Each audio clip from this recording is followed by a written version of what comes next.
Jokowi tekan undang-undang desa masa jabatan Kades bisa sampai 8 tahun, 2 periode. Ditambah lagi dapat pensiunan dan tunjangan BPJS. Gila. Balas budinya kelihatan banget, Cok. Mentang-mentang kemarin nyumbang suara banyak buat 02 ya. Padahal dia tahu sendiri ribuan BUMDes tuh mangkrak, laporan keuangannya nggak jelas, dikorupsi. Bukannya diusut, malah dimanja-manjain begini. Cuma di zaman orang ini, korupsi itu sampai ke tingkat desa. Cor-coran. Mana ini kabar menjelang Hari Pendidikan Nasional lagi. Bukannya kasih kabar baik buat tenaga pendidik kita, guru-guru honorer. Malah kasih kabar begini, coba. Gokil, gokil. 10 tahun nggak ada kemajuan di sektor pendidikan, coba. Yang ada korupsi merajalela sampai ke tingkat desa. Begini dibilang presiden terbaik, Muki dia emang dontol nih. Matamu terbaik. Sepertinya teman-teman mendapatkan kesadaran yang terlambat ya. Kami kan dari awal itu sangat terpukau dengan kesederhanaan dari pemimpin negara gitu ya. Jujur, sangat sederhana. Turun di gorong-gorong. Turun, nah itu yang membuat kita jatuh cinta ya. Oh jadi gorong-gorong. jatuh cinta gara-gara Pak Jokowi turun di gorong-gorong. Iya, Okay. iya. Kami juga dituduh oleh netizen sebagai partisan, bela partai ini, partai itu. Atau ada juga yang bilang kami dibayar gitu. Tapi itu sangat menyakiti kami.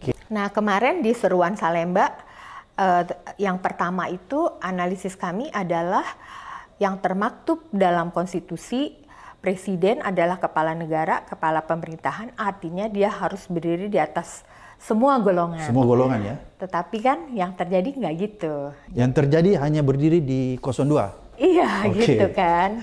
Dan itu dampaknya jadi luas gitu. Apakah dengan melakukan yang namanya politik keluarga atau nepotisme ini yang dilakukan oleh rejim Jokowi ini akan merusak demokrasi kita? Merusak demokrasi dan merusak cara-cara berpikir bangsa kita secara keseluruhan, terutama yang saya khawatirkan adalah anak muda. Jadi saya melihatnya gini Bang Abraham, mereka itu berbeda dengan 98 yang 25 tahun lalu banyak teman-teman juga turun ke jalan, nggak mau lagi itu terjadi. Mereka kan melakukan penyerangan secara fisik ya, ada banyak orang meninggal dan lain-lain, memperkosa kelompok perempuan sehingga kita punya Komnas Perempuan. Yang sekarang itu yang mereka lakukan adalah kekerasan budaya, kekerasan simbolik. Jadi mereka menyerang kesadaran, mereka menyerang nilai-nilai, norma-norma tentang baik, buruk, pantas, tidak pantas, adil, tidak adil. Sehingga mereka berhasil melakukan ini semua. Bagaimana cara kerjanya? Jadi cara kerjanya kekerasan simbolik, kekerasan budaya atau indirect violence ini adalah melalui bahasa, representasi, simbol-simbol, termasuk juga menyalahgunakan ilmu pengetahuan. Ini dalam arti survei-survei politik dibuat oleh konsultan ya, bukan oleh lembaga independen gitu kan. Nah, lalu baliho-baliho itu cukup berpengaruh sih, apalagi ditambah dengan bansos, itu sangat berpengaruh.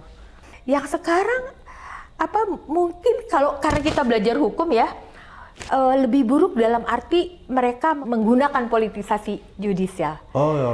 Segala macam hukum mereka buat, mereka ubah, mereka rumuskan untuk bisa melegalisasi tindakan-tindakan. Kan? Itu yang terjadi sekarang ya? Iya, kita sebagai orang hukum melihatnya gitu kan. Berarti ini bedanya dengan yang rejim Orde Baru ya. Ini lebih canggih lagi menurut saya, lebih canggih modusnya ya. Karena hukum dikelola sedemikian rupa sehingga semua tindakannya itu seolah-olah tidak melanggar hukum, terjustifikasi termasuk peristiwa di MK seperti gitu. Betul, betul.